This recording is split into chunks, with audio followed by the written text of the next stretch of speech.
Well, as I promised, here we are. We're going to have our first professional interview with a very, very famous man from Canada, my new friend by the name of Gair Maxwell. And I'm going to go into that in a minute. But I want to make sure we all have our coffee cups today because this is very important now. We're going to, it was brought to my attention, you can't have coffee with the captain if you don't have flipping coffee. So we've got coffee here today.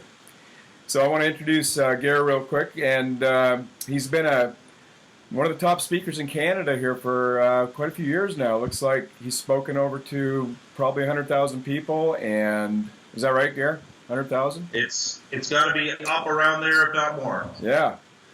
And worked with a lot of different people like Richard Branson and Gene Simmons. And he's been around for a long time. And Gair has got a theme that I'm really excited about sharing with my audience. And it's about reinvention. It's about reinventing yourself. And lo and behold, I am a model of reinvention myself, and I went through a little bit of a change in my life. And a lot of people listening here today are in a place where they're stuck in a place, maybe they're not as happy about being there. So with that said, I want to go right into that, Gair. And if you want to add anything to your introduction, please do, because I know you as well as I know you. But why don't you go ahead and introduce yourself a little bit before we start the questions? Well, first of all, James, thanks so much for the invitation to be on the show and have coffee with the captain. But the market is calling me a business and brand reinvention strategist, and I think the subject of reinvention has really touched a nerve, at least what I've discovered, particularly in the business community. I do a lot of speaking with an organization that's a peer advisory group for high-level CEOs. So in any 1 week, I could be in anywhere from New Jersey to Cleveland to Pensacola, Florida to San Francisco. And as it turns out, I'm at a conference, a national conference here in Canada in Edmonton, Alberta for our Canadian Association of Professional Speakers. But I'll even leave before this conference is wrapped up because I've got a CEO group I'm working with on Wednesday in Manhattan. And then the week after that is Montreal. So long story short, by way of introduction, the CEO groups that I speak to and the senior executives that I speak to have become increasingly fascinated by the need to pivot and pivot like super quick, because the world is, whether we like it or not, moving faster. More is being demanded of us as individuals and as companies. And so I've been just knee deep into firsthand and all kinds of research, and I'm living it myself. Make no mistake, that really sheds a lot of light on what I think is the crucial personal and professional development skill of the 21st century, which is the ability, capacity, and willingness to remain relevant in rapidly changing times. I think, James, it comes down to relevance, and that's the rainbow I think so many of us are pursuing and chasing right now, is how do we remain relevant? And I think this show is a perfect example of that, because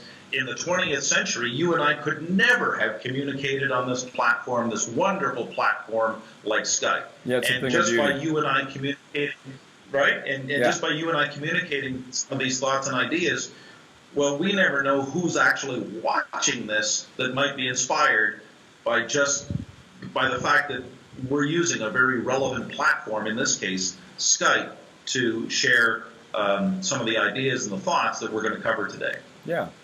Well, thank you for that. So now, how long have you actually been a professional speaker? Because you were in radio for 20 years, correct? Yeah, I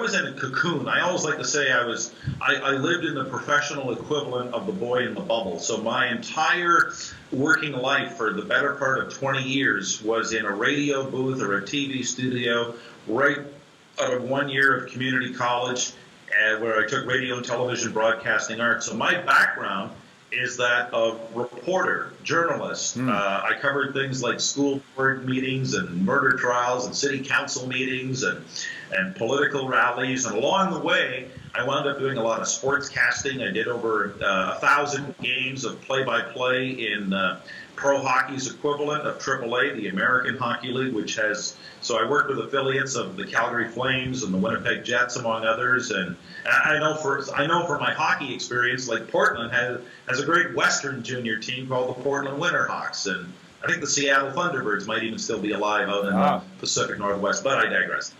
So, and then in the late 90s, I literally wound up on the unemployment line.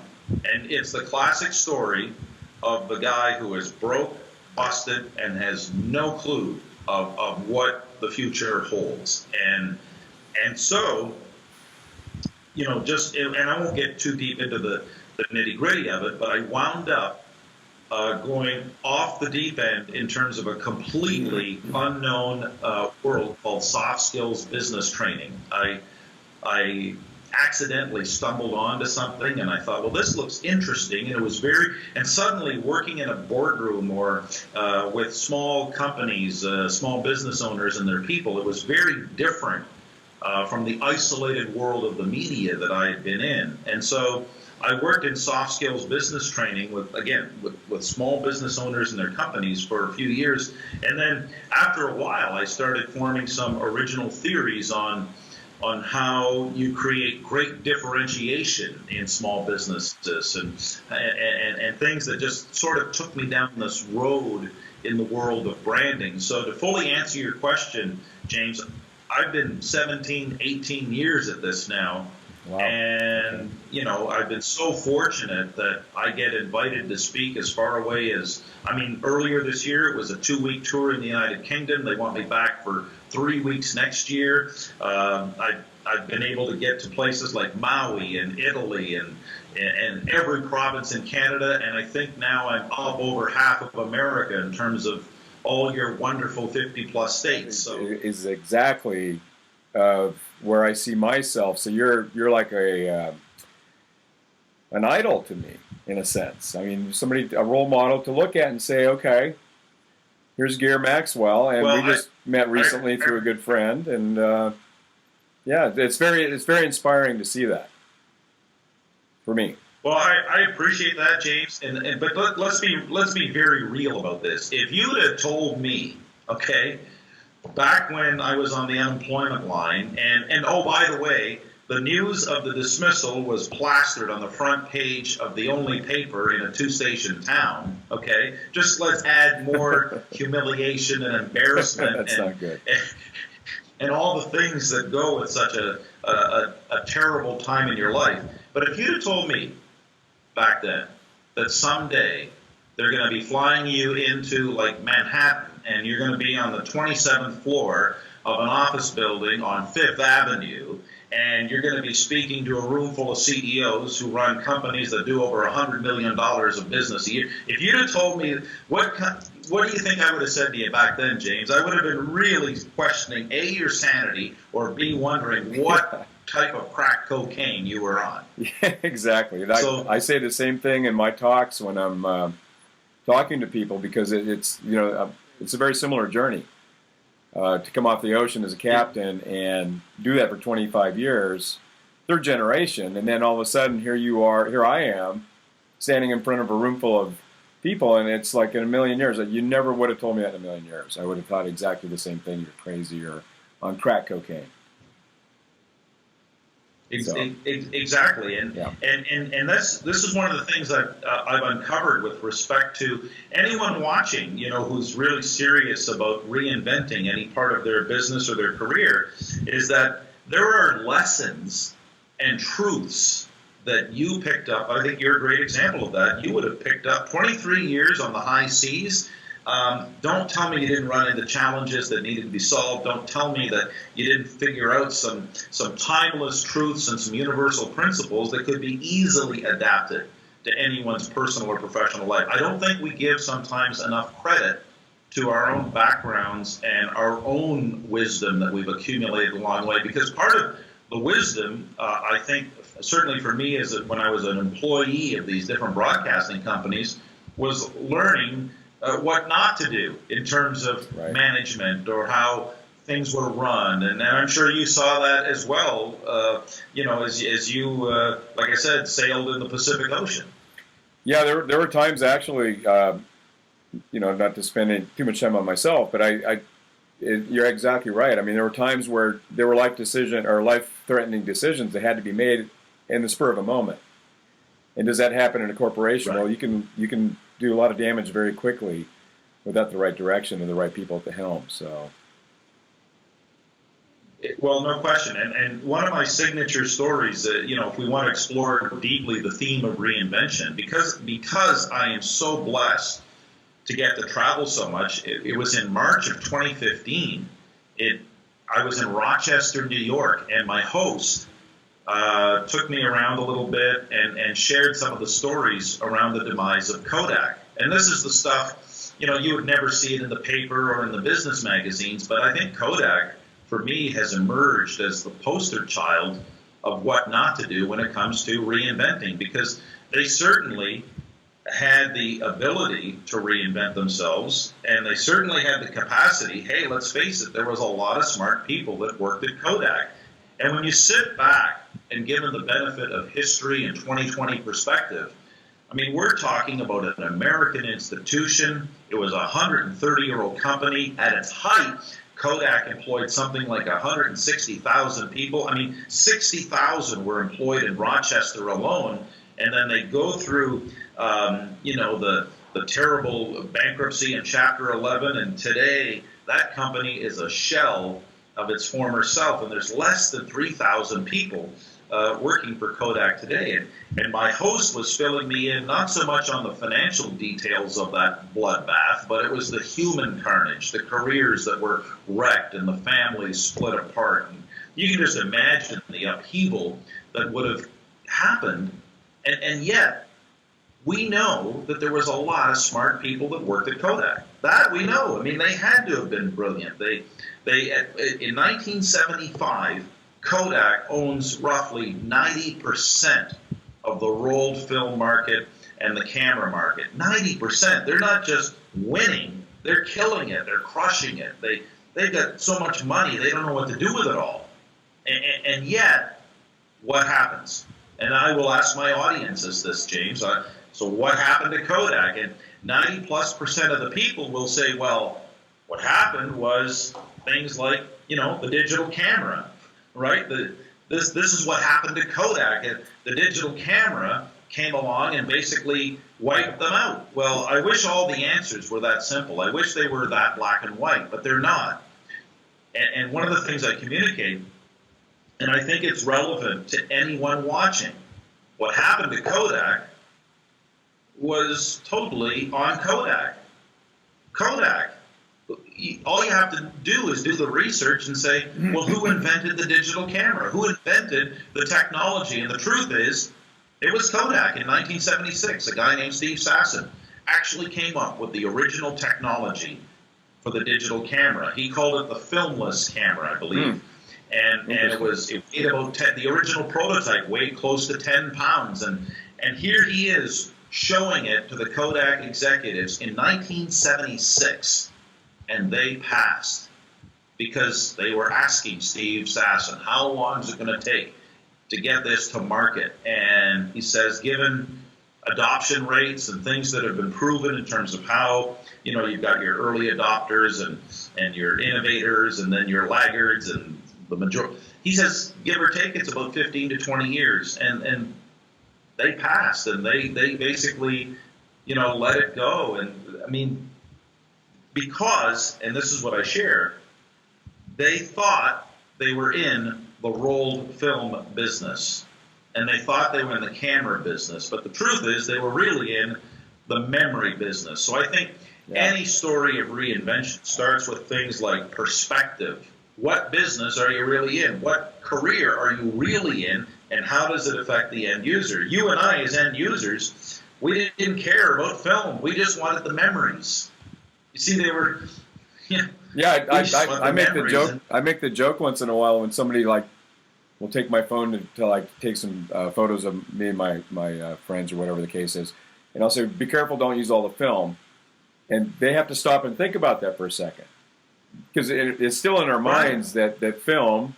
And I totally hear what you're saying. Then I saw an article on the flip phone, which came out right before the iPhone. I mean, the flip phone was doing great. And now that's gone, and that went away overnight as well. So I can imagine how those people at Kodak felt when the first iPhone came out, and they sat there and looked at that. Now, what do they do? How do they get back on track in their lives? Where do they go with that? Right. And one of the things I've recognized, and using Kodak as a simple example, is that it's almost like success in the if whatever it is you've been successful at, okay, it practically guarantees failure when something new hits, because it's too hard to change. And so I've become fascinated, James, with, what separates people and companies, in terms of those who struggle with change versus those who flourish and prosper. And that's why my next book is called The Reinvention Code, and I've identified, 7 core ideas, 7 core principles that haven't seemed to change. When I study whether it's business reinventing itself or communities or, individuals with their careers, it seems these 7 principles are timeless and universal. They just never, ever go away. And a great example of Kodak is the failure to clarify perspective and ask the questions such as, hey, do we actually know what we're selling and why the customer actually buys it? Does that make sense? Absolutely. Yeah, absolutely. And I'll put a link. I'll put a link on below the video here for people that want to look at your website and know more about that book. When's that coming out? Yeah, well, actually, and I've got a free ebook that's the precursor to when the final manuscript comes out. So that's all there for free, and those 7 principles are there. But the other one is you've got to compete inward, and I am the son of a pro golfer, so I come by it honestly. So my dad was born 7 minutes from the first tee at St Andrews, Scotland, and I'm nowhere near the golfer my dad is. And we played this summer, he's 77 years old, and he shot 75, and I'm still lucky to break 100. But my point is, as a kid growing up, I got to see firsthand a dad who never lost his comportment or temperament on the golf course. He was fully 1,001% responsible for his game. He could never blame the weather conditions, he couldn't blame the course, he couldn't blame the referee, he couldn't blame the other players. He always looked at it as the golfer, you are the one responsible for putting the ball in play.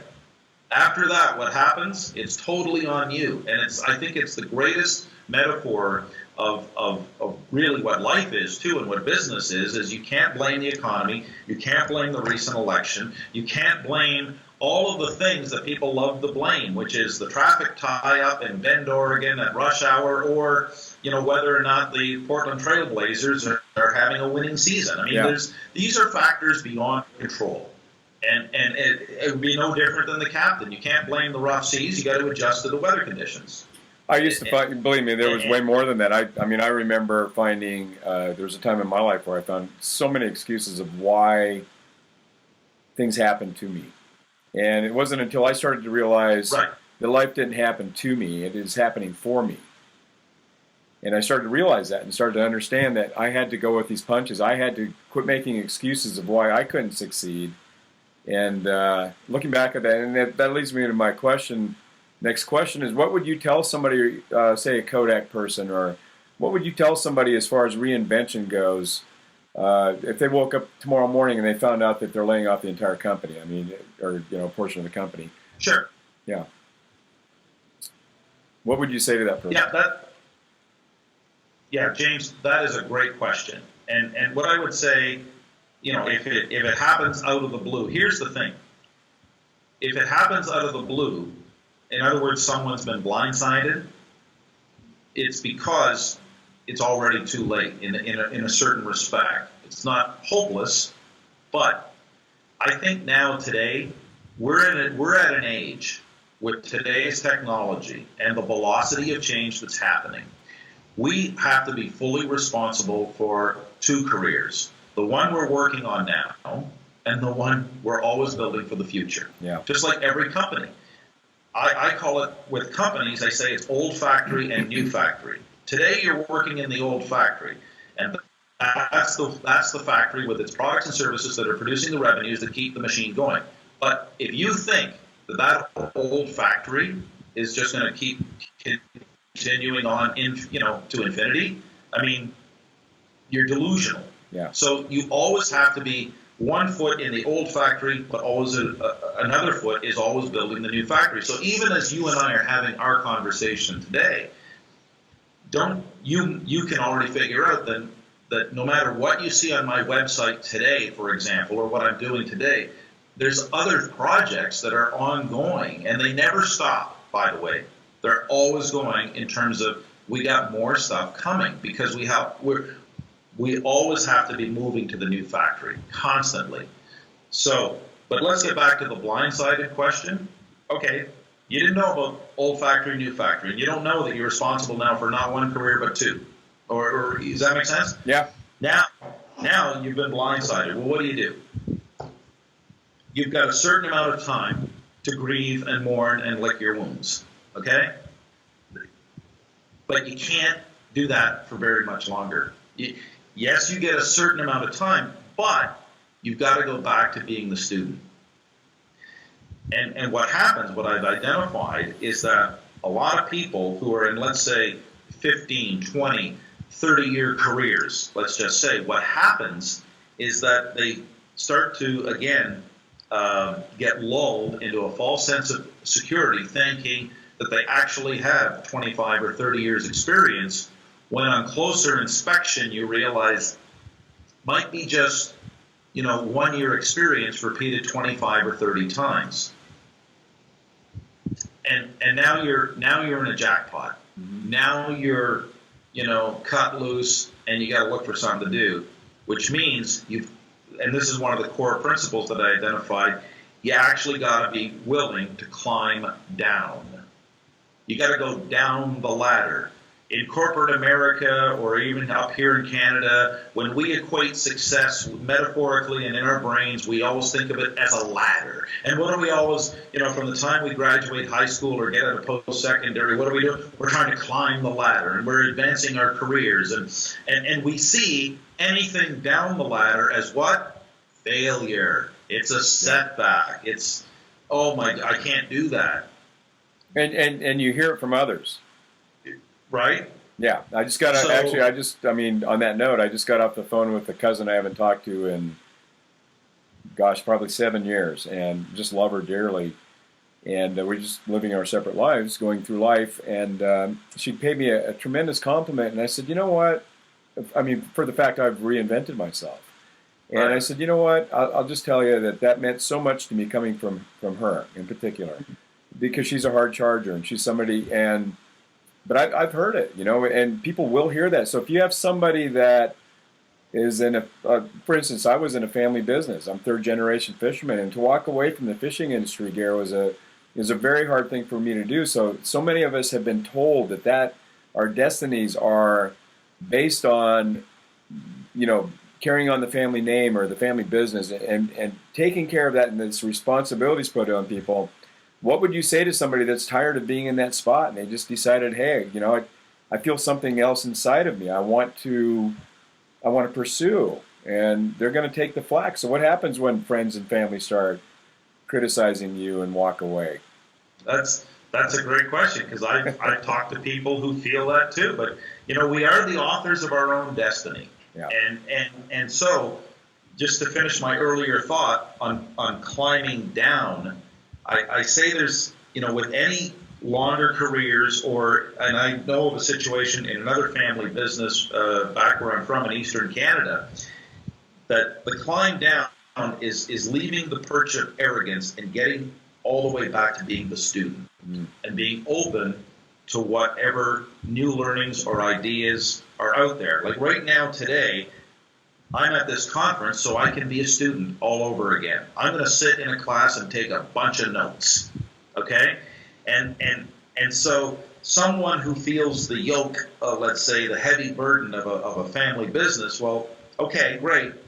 But I would say, where are you going to go to learn to become the student again and be open to maybe something new that might either change that family business or lead you down an entirely different path? Because ultimately, if the new path presents itself, then you've got to come face to face. And I think you probably experienced this and did this, and I hardly know. In fact, I really know nothing of the real nitty-gritty details details of your decision, but at some point, I'll guarantee it had to do with a lot of facing fear. Yeah. And whatever the lizard brain and the reptilian brain and the amygdala and all the things and all the differences between real and perceived fear, that is what drove, a lot of the thinking and a lot of the physiological reactions that you would have had. Does that make sense? Oh, absolutely. But it's not you. It's anyone in that position. Yeah. And so it's impossible to reinvent if you don't come face to face with fear, whether it's real, whether it's imagined. Correct. That's just how it's going to play out. Most of us are driven by fear. I mean, we make our decisions based on fear. I'm not going to do this. I'm not going to do that. One of my clients just jumped out of an airplane for the first time, and she's, I think, 60 years old. So it was on her bucket list. She did it, and she got that out of her way. Now she's a big fan of doing that, so she's going to go on a regular basis. So we really don't know, do we? I mean, from day to day, when we take that step and we move out of our business, our family business, or we walk away from that job we've had for 25 years, there's going to be a ton of fear around that. But what do? I mean, you just have to forge forward, right? Well, it's my quick little snappy soundbite for it is you got to conquer lizards. The lizard being the reptilian brain that will whisper all the doubts, all the uncertainty, all the talk from the family table, and all the stuff that doesn't. For the most part, you'll find out 98% of it really doesn't matter. Okay, and there's, like I say, there's a big difference between real and imagined fears. Like jumping out of an airplane, that's pretty. But I wouldn't do it. Based on, are you kidding me? Based on the opinion of someone else, and that person may or may not really matter. I mean, I don't know. I have a hard time with that. So the whole idea of conquering lizards is being master of what it is that drives you. And my sort of quick snappy response on a Skype call like this one would be, I wouldn't pay a whole lot of attention to the rear view mirror. The rear view mirror, I find, is filled with useless, senseless regret, anger, misgivings, all the stuff from the past that, you know what, you can't do anything about. And even if you tried to, some people still aren't going to like you for it.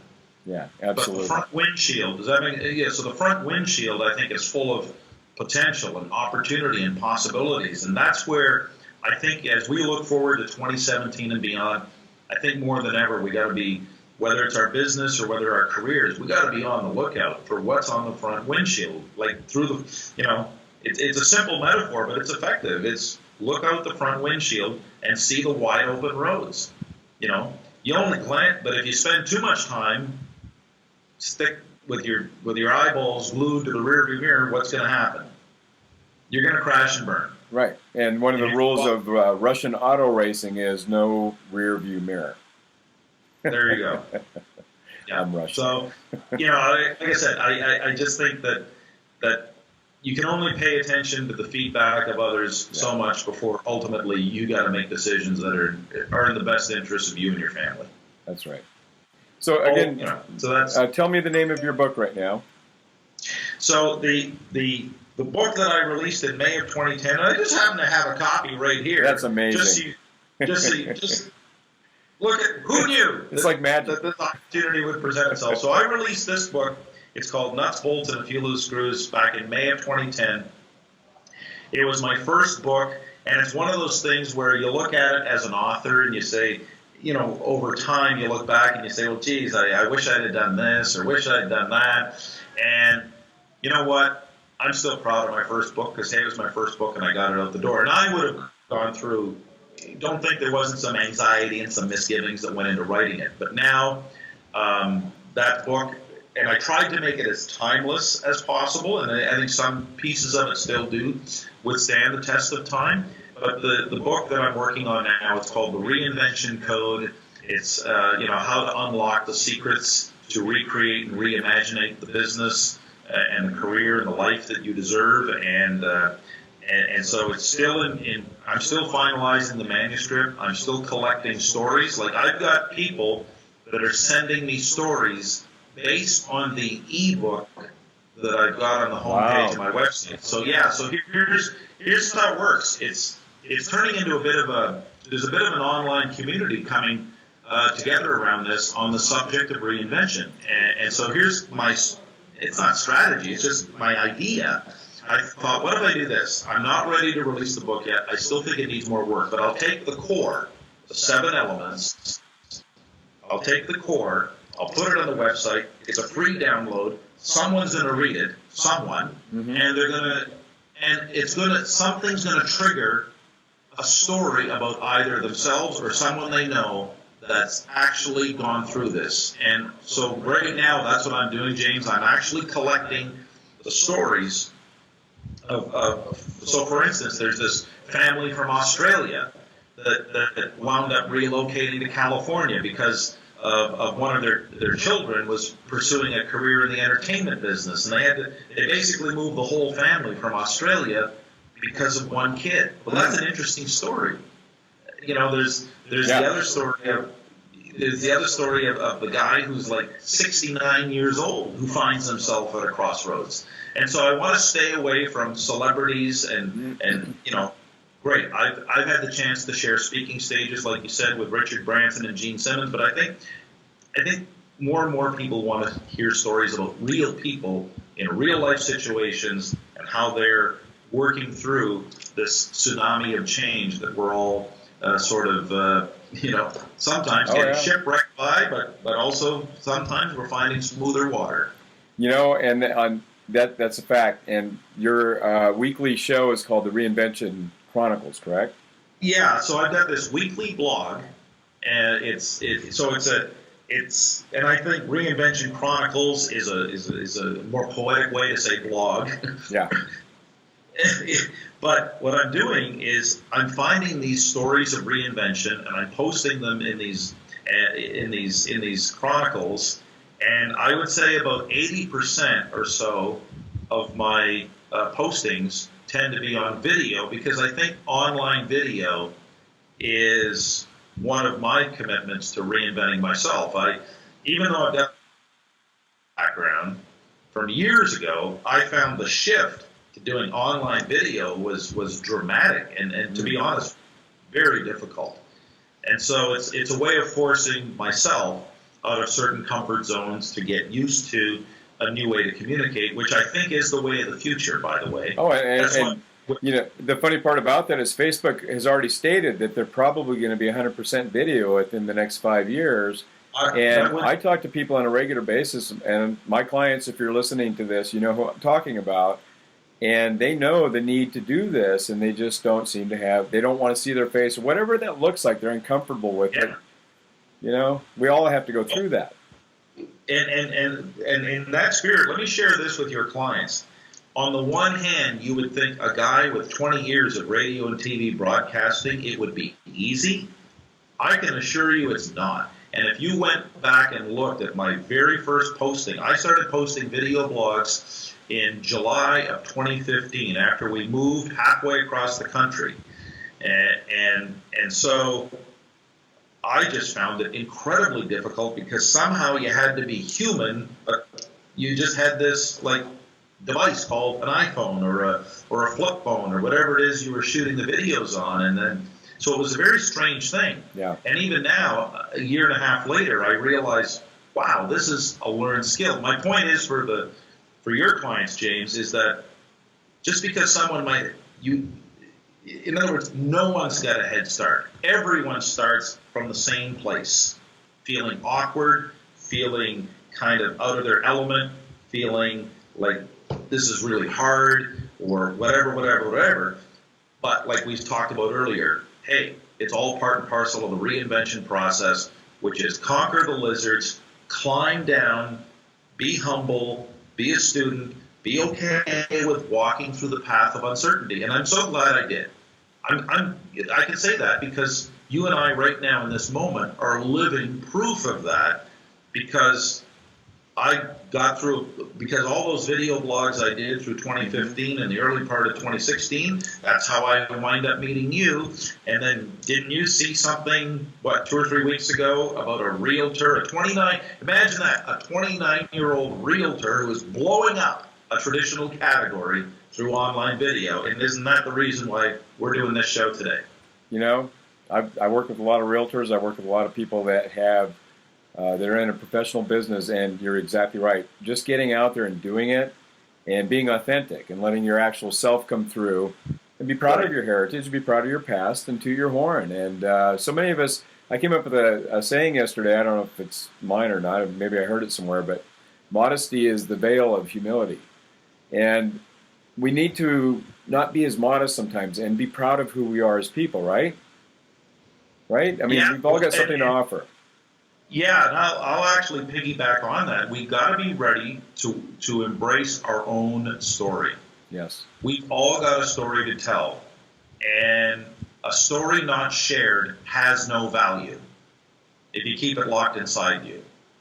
Right. The secret is to find the story that's uniquely yours, but that you can own in such a way that you can demonstrate you've overcome it, you've learned from it, you've met the challenges head on. And you're okay with however it turned out. So it doesn't matter whether it's death, divorce, bankruptcy, burnout. I mean, I just met a wonderful lady here at this conference that was a teacher and went through tremendous burnout. But you know what? To her credit, she's reinventing herself because she's taking complete ownership, like the golfer, competing inward, not worried about all the outside stuff.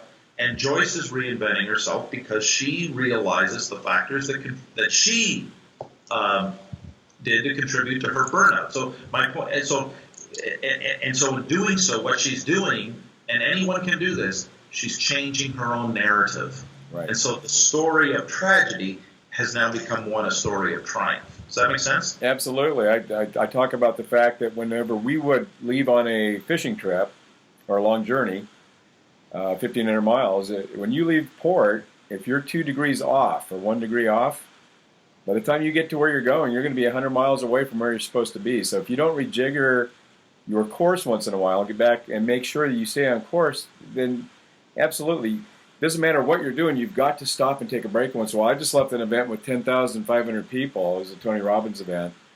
And I've met a lot of really cool people there, but there's so many people that are reinventing themselves right now. So your program, what you're doing, is spot on for the times, and whatever the cause of that is, whether it's the economy or whether it's just time in general, there's always going to be change, and there's always going to be unexpected change. And I think what you're talking about is huge.